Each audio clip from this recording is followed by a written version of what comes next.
અને હવારમાં અડધી કિંમતમાં મૂકું તમે આવવાવાળા ના લો તો ચા મૂડીનો ધંધો હે. હાંજ પડે કંઈક 25 જણાએ મન સારું લગાડવા તો લેશો ને કે આ તો બાપુની દુકાન છે. 200 મીટરમાં ક્યાંય તમને કંઈ ધંધો વ્યાપાર દેખાતો હોય તો કહો છે? કોઈ ફૂલવાળો નથી, ચૂંદડીવાળો નથી, નાળિયેરવાળો નથી. શું એમ ગાંડાહી? પણ અમારો બાપ નોખો હે,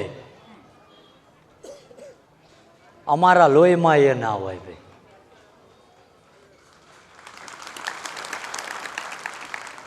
છે ગામનો કોઈ બેઠો ફેર્યો હોય? બીજે જાઓ ચકડોળવાળા હોય, રમકડાવાળા હોય, આવે? કદાચ નાળિયેર વેચવા અહીંયા બેહે ને તો હવારમાં એની ઠાઠડીએ ચારે બાંધી દે આવડવા. એનો પ્રભાવ છે આ. નકર રળિત બધાને લેવું છે.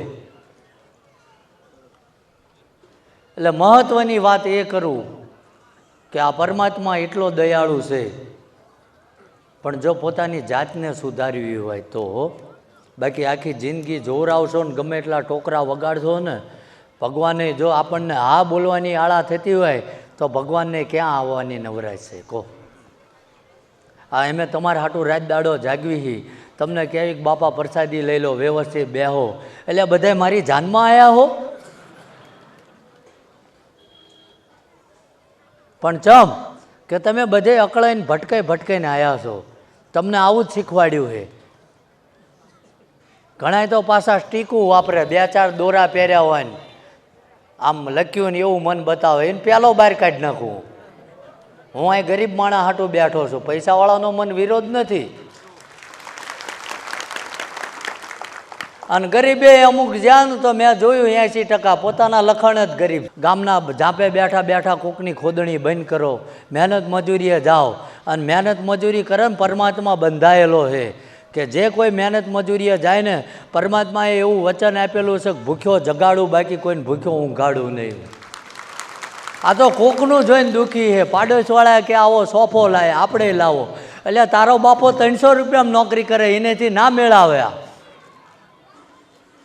છોકરા બોકરાને ભણાવો અને સારી જગ્યાએ લાગશે તો લાવશે. કોકનો વાદ હું કરવા કરો? આપણે જે છીએ એમાં સંતોષ માનો. કે ન મજા આવતી બોલવું એ વાહે બધા આઈસ્ક્રીમ જેવા ટાઢા થઈ ગયા, વધુ ખાઈ ગયા છો શું?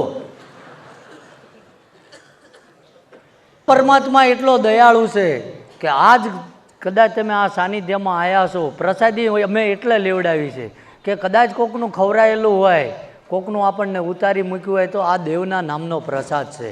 અને આ પેટમાં કદાચ પડી જાય ને, અને ગમે એવી મેલી વિદ્યા કદાચ પેટમાં ઉતારેલી હોય ને, મારો ઠાકર એવું કે સવારે વહેલા 5ના પરોડીએ તો બહાર કાઢી નાખવાની. પણ જો આપણે સુધરવું હોય તો હા એમ. કારણ કે આપણે એને બનાવવા ના નીકળતા, જેને દુનિયા બનાવી છે એને બધી ખબર છે કે તમે અંદરથી કેવા છો. કેટલા ગામના ગાળિયા કર્યા છે, કેટલાના બૂસ નાખ્યા છે, ને કેટલાને તમે રોજ ઘરે ધક્કે ખવડાવો છો, પૈસા ન